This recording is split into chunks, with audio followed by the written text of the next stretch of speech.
لقد كان لكم في رسول الله أسوة حسنة لمن كان يرجو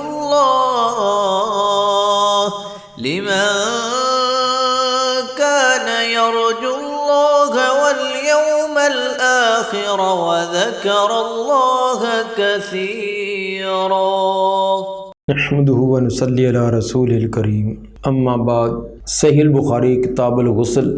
باب نمبر 17. باب اذا ذکر فی المسجد انہ جنوب خرج کما ہوا ولا یتیمم. باب اس سلسلہ میں جب کہ مسجد میں ہو اور اس کو یاد آئے کہ وہ جنبی ہے، بھول کر آدمی مسجد میں جنابت کی حالت میں چلا جائے، خارجہ کما ہوا تو اسی حالت میں وہ واپس نکل آئے، ولا یتیمم اور تیمم کرنے کی اس کو ضرورت نہیں ہے. مطلب یہ امام بخاری رحمہ اللہ کا کہ آدمی جنبی تھا، غسل اس پر واجب تھا، بھول کر وہ مسجد میں چلا گیا، مسجد کے اندر جانے کے بعد اس کو یاد آیا، اب وہ مسجد سے کیسے نکلے؟ بعض لوگوں کا نظریہ یہ تھا کہ وہ جب یاد آئے تو مسجد میں تیمم کرے،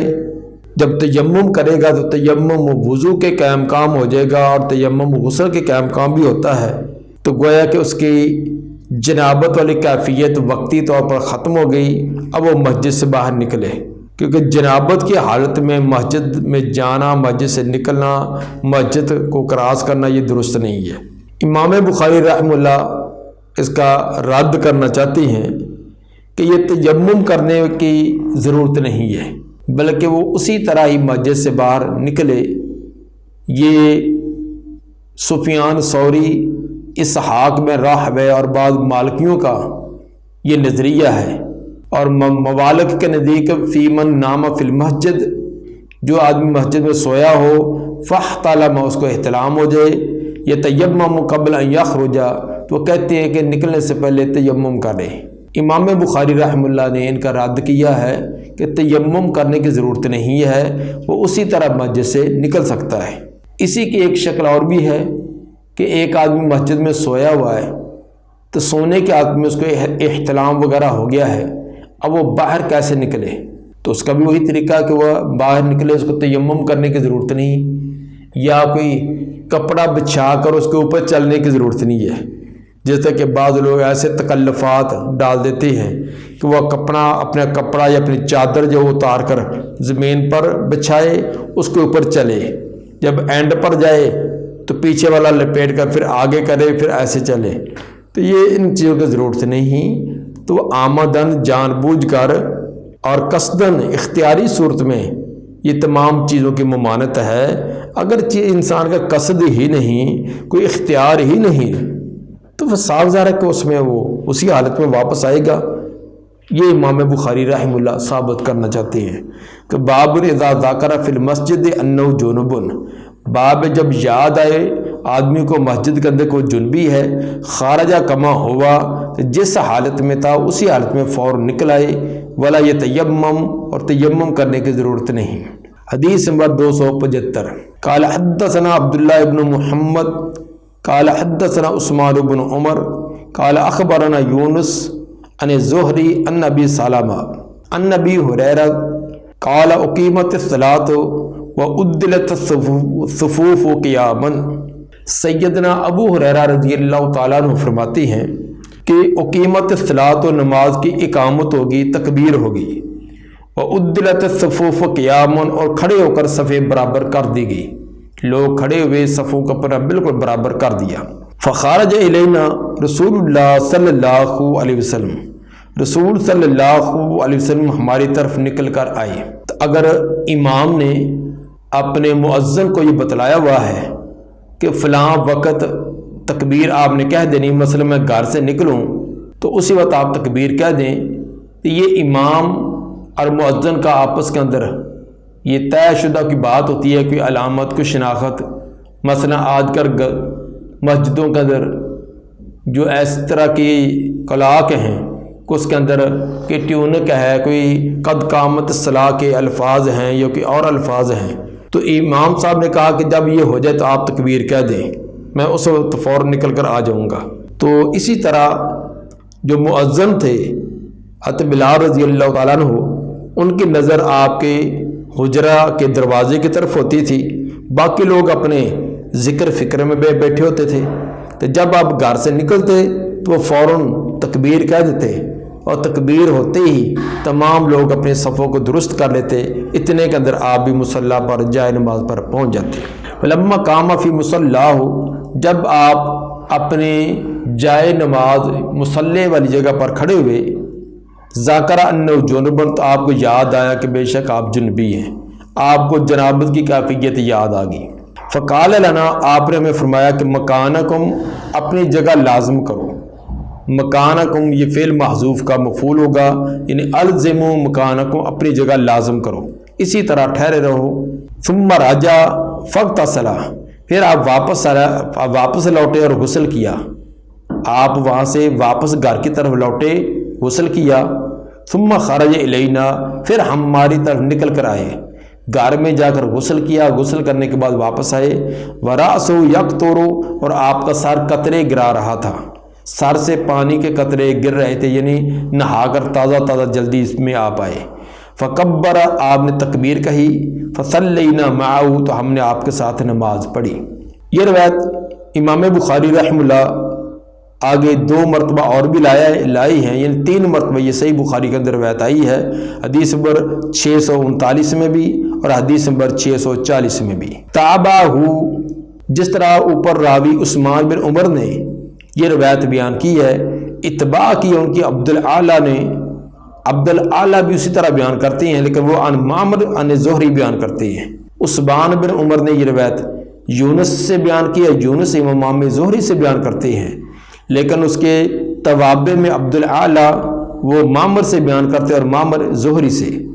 اسی طرح روال اوزائی، یہ روایت امام اوزائی نے بھی امام زہری سے بیان کی ہے، گویا کہ اس کے 2 توابع بھی بیان کر دیے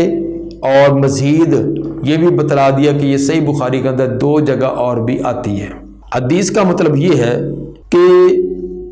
آپ مسجد میں آئے ہیں، مصلی پر کھڑے ہیں، تو آپ کو یاد آیا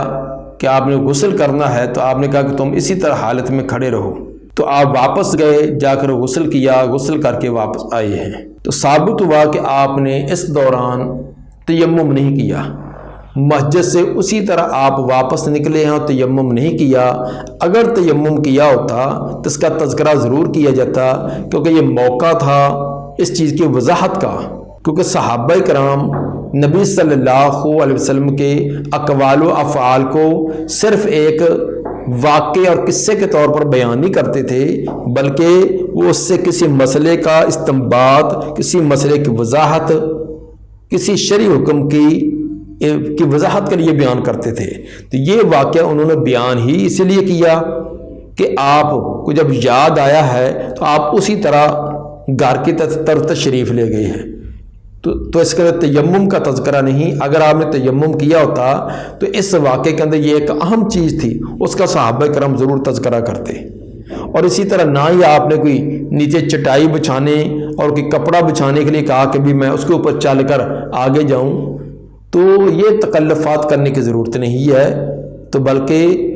جنابت کی حالت میں یاد آنے پر اسی حالت میں بھی انسان مسجد سے نکل سکتا ہے۔ باقی اس میں بعض لوگوں کے لیے بڑا یہ ایک عجیب بات ہوگی کہ اللہ کے رسول نعوذ باللہ وہ ایسے عرصے میں آگے، جنوبی عرصے میں آگے، یہ لوگوں کے لیے شاید بڑا تعجب ہو۔ تو سیدھی سی بات ہے کہ نبی صلی اللہ علیہ وآلہ وسلم کو اللہ نے یہ چیز نسیان کرا دی تاکہ امت کے لیے ایک مسئلے کا حل پیش کیا جائے کہ اگر امت میں سے کسی آدمی کو ایسا مسئلہ پیش آ جائے اس کا حل کیا ہے۔ اگر آپ زبانی بیان کر دیتے، آپ کے ساتھ خود یہ واقعہ پیش نہ آتا، تو پھر بھی لوگوں کے لیے یہ ایک عجیب بات ہوتی، مثلا کوئی یہ بات کرتا کہ یہ کیسے ہو سکتا ہے کوئی جنوبی حالت میں آئے، وہ بول کر آئے گا تو اس کے اوپر اگر کوئی آ جائے تو پتہ ہے لوگ اس کے اوپر کیا کچھ باتیں کریں۔ جب یہ کہ خود نبی صلی اللہ علیہ وسلم کے ساتھ یہ واقعہ پیش آ گیا ہے، تاکہ کسی امتی کو بھی آ جائے تو کاب وہ اس کو یہ موقع دینا چاہیے، اس پر کوئی گرفت نہیں کرنی چاہیے، نسیان انسان سے ہو جاتی ہے۔ اس سے یہ صاحب بات بھی واضح ہوگی کہ نبی صلی اللہ علیہ وسلم اگر عالم الغیب ہوتے، ما کانا و ما یکون کا علم رکھنے والے ہوتے، تو آپ ایسی حالت میں مسجد کے اندر نہ آتے۔ اور یہ دیکھیے بالکل صحیح روایات ہیں، اور بتلایا کہ 3 مرتبہ امام بخاری اس کو لائے بھی ہے۔ اس سے ایک مسئلہ یہ بھی ثابت ہوا کہ تکبیر اور نماز کے دوران اگر کوئی وقفہ بھی آ جائے تو اس میں کوئی حرج نہیں ہے۔ مثلا تکبیر ہوئی ہے، تکبیر ہونے کے بعد کوئی واقعہ پیش آ گیا، کوئی عارضہ پیش آ گیا ہے، تو اس کے اندر 1-2 منٹ اس کے اندر صرف بھی ہو گئے ہیں، تو بعد کے اندر اسی تکبیر پر بنیاد قائم کر کے آگے نماز قائم کی جا سکتی ہے۔ کوئی یہ وہ پہلے کہی تکبیر یا وہ کوئی ختم نہیں ہوگی، کوئی اس کا اثر زائل نہیں ہو گیا۔ مثلا اسی طرح کی کوئی کیفیت کسی کو پیش آ جاتی ہے، یا امام جو ہے اس کا کوئی بے وضو ہونے والی اس کے اوپر کا کیفیت آ گئی ہے، یا کوئی نمازی جو ہے اس کو کوئی تکلیف پہنچ گئی ہے، مثلا نماز کے لیے کھڑے تھے، کوئی بے ہوش ہو گیا ہے، کوئی گر پڑا ہے، کسی کا اور کوئی ایسا مسئلہ پیش آ گیا ہے، اس کو سنبھالنے میں، پکڑنے میں، آگے پیچھے کرنے میں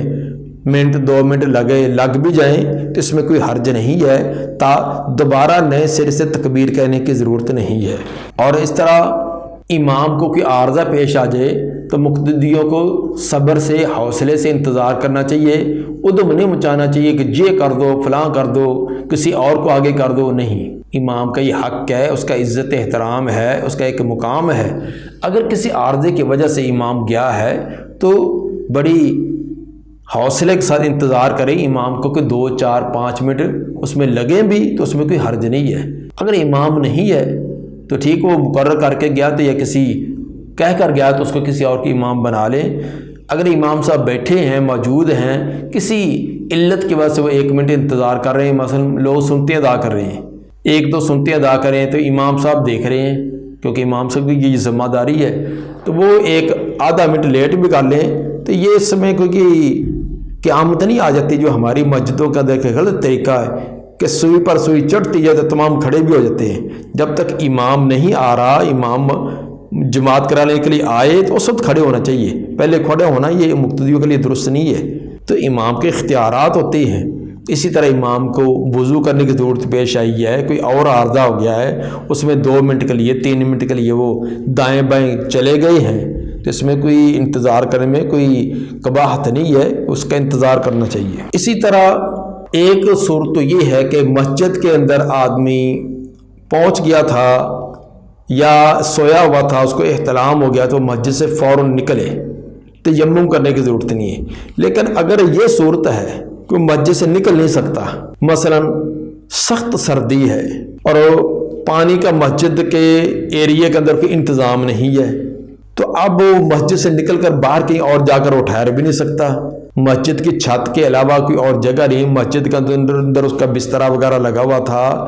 اس کو احتلام وغیرہ کی ضرورت پیش آ گئی ہے، غسل فرض ہو چکا ہے۔ اب مسجد کے علاوہ علماء بیچارے کی جس طرح کے لوگوں نے حیثیت بنائی ہوتی، کوئی حجرہ تو بنایا نہیں ہوتا، تو انہوں نے مسجد کے اندر ہی اپنا وہ ڈیرا لگایا ہوتا ہے۔ تو اب سخت سردی ہے، پانی ہے نہیں، نہ کوئی بجلی ہے، نہ کوئی پانی ہے، تو اب وہ باہر دور جا کر کہیں سے غسل کرنا ہے، اب وہ کہاں جائے؟ یا باہر کوئی خطرہ، اندھیرا سخت ہے، یا جس طرح کے درندوں وغیرہ کا کوئی ڈر ہوتا ہے، کوئی ایسا عارضہ کہ مسجد سے نہیں نکل سکتا، اب وہ کیا کرے؟ تو ایسی حالت کے اندر علماء یہی فرماتے ہیں کہ اگرچہ جنبی حالت میں مسجد کے اندر ٹھہرنا جائز نہیں، لیکن آدمی الا من اضطر غیر باغ ولا عادن، اگر مجبور اور لاچار ہو گیا ہے، باہر نکلنے کی کوئی صورت بھی نہیں اور غسل بھی واجب ہے، تو اب اسی حالت کے اندر مسجد کے اندر ٹھہرا رہے، لیکن اپنی اس جو کمی اور کوتاہی پر توبہ استغفار کرے، لیکن وہ مسجد کے اندر ٹھہر سکتا ہے۔ لیکن اگر نکلنے کی گنجائش ہے، معمولی سے بھی ہے، تو پھر جنابت کی حالت میں مسجد کے اندر وہ نہ ٹھہرے۔ باب نمبر 18، باب نفض الیدین من الغسل عن الجنابہ، باب ہے ہاتھوں سے جھاڑنا غسل جنابت۔ غسل جنابت کا جو پانی ہے، جسم پر قطرے لگے ان کو ہاتھوں سے جھاڑنا۔ امام بخاری رحمہ اللہ سے یہ ثابت کرنا چاہتے ہیں کہ تولیہ وغیرہ کپڑے وغیرہ کا نہانے کے بعد استعمال ضروری نہیں، بلکہ ہاتھوں سے اگر جسم پر لگے ہوئے قطروں کو جھاڑ لیا جائے تو درست ہے۔ شاہ ولی اللہ رحمہ اللہ فرماتے ہیں کہ غسل کے بعد جسم پر لگے ہوئے جو قطرے ہیں وہ پاک ہیں، کیونکہ آپ نے کپڑے سے وہ قطرے صاف نہیں کیے۔ مثلا جنبی آدمی تھا، غسل کیا ہے، غسل کرنے کے بعد جسم پر پانی کے قطرے رہ گئے ہیں، اور وہ پانی کے قطرے پاک ہیں یا ناپاک ہیں۔ تو شاہ صاحب یہ بتلانا چاہتے ہیں کہ امام بخاری کا مقصد یہ ہے کہ وہ قطرے پاک ہیں۔ دلیل یہ ہے کہ اگر پاک نہ ہوتے تو آپ کپڑا وغیرہ لے کر ان کو وہیں جذب کر لیتے، خشک کر دیتے۔ تو جب آپ نے ہاتھوں سے جھاڑے ہیں تو صاف ظاہر وہ کپڑوں پر یا جسم کے دوسرے حصے پر گریں گے۔ جب ایسے کر کے انسان جھاڑتا ہے، بالوں کو جھاڑتا ہے، تو اس کے جو قطرے ہیں وہ ساتھ پڑے کپڑوں پر گریں گے یا جسم کے اوپر گریں گے۔ تو اگر نجس ہوں، پلید ہوں، تو پھر تو جھاڑنے سے الٹا وہ کپڑوں پر جسم پر گریں گے، پھر تو کپڑا استعمال کرنا چاہیے تاکہ وہی جذب ہو جائیں، لیکن آپ نے جھاڑے ہیں تو ثابت ہوا وہ قطرے نجس نہیں ہے، پلید نہیں ہے۔ بعد نے یہ تو شاہ صاحب کا اس میں تھا کہ امام بخاری کا استدلال یہ ہے، لیکن بعد نے کہا کہ امام بخاری ایک ضعیف روایت کا رد کرنا چاہتے ہیں، ایک ضعیف روایت ہے اس کا ضعف بتلانا چاہتے ہیں یہ باب قائم کر کے۔ وہ روایت امام ابن حبان نے کتاب الضعفاء میں اور امام ابن ابی حاتم نے کتاب العلل میں بیان کی ہے۔ صاف ظاہر جو کتاب الضعفاء اور کتاب العلل میں ہے تو وہی ضعیف ہے۔ تو اس روایت کا کیا مطلب یہ ہے کہ اس میں آتا ہے کہ جو کہ وضو کرے، وضو کے بعد اپنے ہاتھوں سے پانی نہ جھاڑے، کیونکہ یہ شیطان کے پنکھے ہیں۔ وضو کے بعد جسم پر قطروں کو ایسے جھاڑنا یہ شیطان کے پنکھے ہیں، ایسے نہ کرے۔ یہ تھی وہ روایت، لیکن وہ سند کے اعتبار سے سخت ضعیف ہے۔ اور پھر خود یہ بخاری کی روایت کے اندر نبی صلی اللہ علیہ وسلم کا یہ فعل ثابت ہے، تو امام بخاری اس روایت کا ضعف بیان کرنا چاہتے ہیں کہ وہ ابن حبان کی کتاب الضعفاء والی روایت وہ سند کے اعتبار سے ضعیف ہے، قابل حجت و دلیل نہیں، جس کے اندر یہ آتا کہ ہاتھوں کے ساتھ قطروں کو نہ جھاڑا جائے، بلکہ یہ جھاڑنا جائز ہے، درست ہے، خود نبی صلی اللہ علیہ وسلم سے ثابت ہے۔ چنانچہ اس سلسلے میں روایت سنیے۔ حدیث نمبر 276۔ قال حدثنا عبدان قال اخبرنا ابو حمزہ قال سمعت العامش عن سالم عن قریب عن ابن عباس قال قالت میمونہ وضعت للنبی صلی اللہ علیہ وسلم غسلا فسترت بثوب۔ سیدہ میمونہ رضی اللہ تعالیٰ عنہ فرماتی ہیں میں نے رکھا نبی صلی اللہ علیہ وسلم کے لیے غسل کا پانی آپ کے لیے رکھا، فسترت بثوب، پھر میں نے کپڑے کا پردہ بھی کر دیا، پانی بھی رکھا اور پردے اور بھی کر دی، پردہ بھی کر دیا تاکہ آپ غسل فرمائیں۔ وصب علی یدیہ فغسلہما، آپ نے ڈالا اپنے ہاتھ پر اور ان دونوں کو دھویا۔ تو پہلے برتن کو ٹیڑھا کر کے اپنے ہاتھ پر پانی ڈال کر ان کو اچھی طرح ہاتھوں کو دھویا۔ ثم صب بیمینہ علی شمالہ، پھر اپنے دائیں ہاتھ سے برتن کے اندر دائیں ہاتھ ڈال کر دائیں ہاتھ سے پانی لے کر بائیں ہاتھ پر ڈالا، فغسل فرجہ، اس سے اپنا استنجا کیا، فضرب بیدہ الارض فمسحها، پھر اپنا ہاتھ زمین پر مارا، اس کو رگڑا، ثم غسل، پھر اس کو دھویا، فمضمض واستنشق، پھر کلی کی اور ناک میں پانی چڑھایا، وغسل وجہہ، اپنا چہرہ بھی دھویا، وذراعیہ، اور اپنے ہاتھ بھی کونیوں سمیت دھوئے، ثم صب علی راسی، پھر اپنے سر پر پانی ڈالا، وافاض علی جسدہ، اور تمام سر جسم پر پانی ڈالا، ثم تنحى، پھر آپ اس جگہ سے ہٹے، فغسل قدمئی، اور اپنے دونوں پاؤں کو بھی دھویا، فناولت ثوبا، میں نے آپ کو کپڑا دیا، تولیہ دیا، فلم یاخذ، آپ نے اس کو نہ لیا، فانطلق وهو ينفض يديه، آپ شروع ہوئے اس حال میں کہ آپ اپنے دونوں ہاتھوں سے پانی جھاڑ رہے تھے، کپڑا تو نہ لیا، اپنے ہاتھوں سے وہ جسم پر جو قطرے تھے ان کو جھاڑنے لگے۔ ثابت اس سے بالکل واضح ہے کہ غسل کے بعد کپڑے کا استعمال نہ کرنا یہ جائز ہے، یہی حکم وضو کا ہوگا۔ البتہ اس سے یہ ثابت کرنا درست نہیں ہے کہ یہ کوئی ممانعت ثابت کر دی جائے کہ کپڑے اور تولیے کا استعمال کرنے کی کوئی ممانعت ہے، ممانعت نہیں ہے۔ آپ نے کپڑا نہیں لیا تو یہ تو پہلے بارہا یہ روایت آ بھی چکی ہے اور اس کی صراحت بھی کر دی گئی کہ گرمی کے موسم میں عام طور پر آدمی کپڑے وغیرہ تولیہ وغیرہ نہیں استعمال کرتا تاکہ اس کی ٹھنڈک باقی رہے، اور کپڑوں پر بھی اگر وہ قطرے گریں تو کپڑوں پر بھی وہ ٹھنڈک رہے۔ سردیوں کے موسم میں یہ صاف کر لیا جاتا ہے، موسم کا اعتبار بھی ہوتا ہے، طبیعتوں کا بھی ہوتا ہے، تو اس لیے کر کپڑے کو استعمال کر لیا جائے تو فبیہا، اگر نہ کیا جائے تو اس کا جواز ہے، درست ہے۔ باب نمبر 19، باب من بدا بشق راس الایمن فی الغسل، باب جو شروع کرتا ہے اپنے سار کی دائیں طرف سے غسل میں، غسل کرتے وقت اپنے سار کی دائیں جانب سے ابتدا کرے، اس کا بیان۔ تو باقی آپ تمام کام بھی دائیں طرف سے پسند کرتے تھے، وضو کرنا تو وہ بھی دائیں طرف سے، اسی طرح باقی کام جو پسندیدہ کام، اچھے کام، بہتر فضیلت والے کام ہیں وہ دائیں طرف سے شروع کرتے ہیں۔ تو غسل کرتے وقت بھی آپ باقی اعضاء بھی دائیں طرف سے، حتیٰ کہ سر پر جو 3 چلو ڈالنے ہیں وہ بھی پہلے چلو دائیں طرف پھر بائیں طرف۔ جب سر پر چلو ڈالنے میں دائیں اور بائیں کا آپ نے خیال کیا ہے تو باقی جسم کو کہ دھونے کو تو بلا اولا کیا ہوگا۔ حدیث نمبر 277 ہے، قال حدثنا خلاد بن یحییٰ قال حدثنا ابراہیم بن نافع عن الحسن بن مسلم عن صفیہ بنت شیبہ عن عائشہ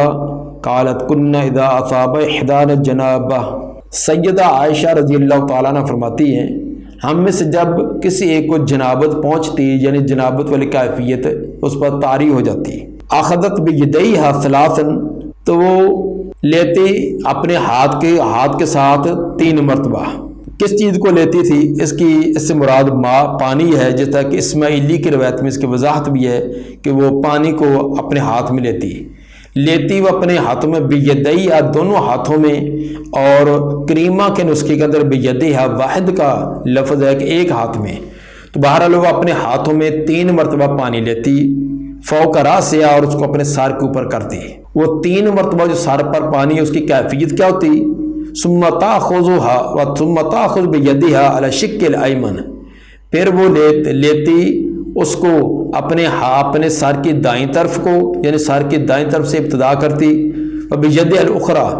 اور اپنے ہاتھ میں دوسری مرتبہ کرتی علی شق الایسر، بائیں طرف۔ 3 چلو سر میں پانی کے ڈالنے ہیں، 3 کی کیفیت بتلائی کہ ایک چلو سر کی دائیں طرف، دوسرا بائیں طرف، اور تیسرا جو درمیان میں سینٹر میں، یہ 3 چلو ڈال کر، ہر چلو ڈال کر سر کو اچھی طرح مسلنا ہے۔ 3 چلو ڈالنے سے سر کی صفائی ہو جاتی ہے۔ یہ روایت اگرچہ موقوف ہے کیونکہ حضرت عائشہ رضی اللہ تعالی عنہا یہ اپنا فعل بیان کر رہی ہیں کہ ہم میں سے جب کسی کو جنابت کی کیفیت ہوتی ایسے کیا کرتی تھیں، تو نبی صلی اللہ علیہ وسلم کی طرف یہ مرفوع روایت نہیں ہے، لیکن محدثین کا یہ اصول ہے کہ صحابی کا وہ قول، وہ فعل جس میں اجتہاد اور قیاس کو دخل نہ ہو تو وہ مرفوع کے حکم میں ہوتا ہے۔ صحابی کوئی ایسی بات کہے، ایسا کام کرے جس کے اندر اجتہاد وغیرہ اس کے اندر گنجائش نہ ہو تو وہ لازمی طور پر مرفوع کے حکم میں ہوگی، کیونکہ صحابی کوئی ایسا کام نہیں کر سکتے جو نبی سے ثابت نہ ہو، بلکہ وہی کرتے تھے جو نبی سے ثابت ہو۔ نبی سے ثابت شدہ یہ کام کرتے تھے، اگرچہ بسا اوقات یہ سو کہ اس کام کی، اس بات کی نسبت نبی کی طرف نہ بھی کریں۔ اور امام حاکم کے نزدیک تو مطلق موقوف روایت حجت ہوتی ہے، تو ممکن ہے امام بخاری رحمہ اللہ کا بھی یہی نظریہ ہے کہ موقوف روایت حجت ہوتی ہے۔ دعا ہے کہ اللہ تعالیٰ نبی صلی اللہ علیہ وسلم کے فرامین کو کما حق کو سمجھ کر ان کے مطابق عمل کرنے کی توفیق عطا فرمائے۔ سبحان ربک رب العزت عما یصفون۔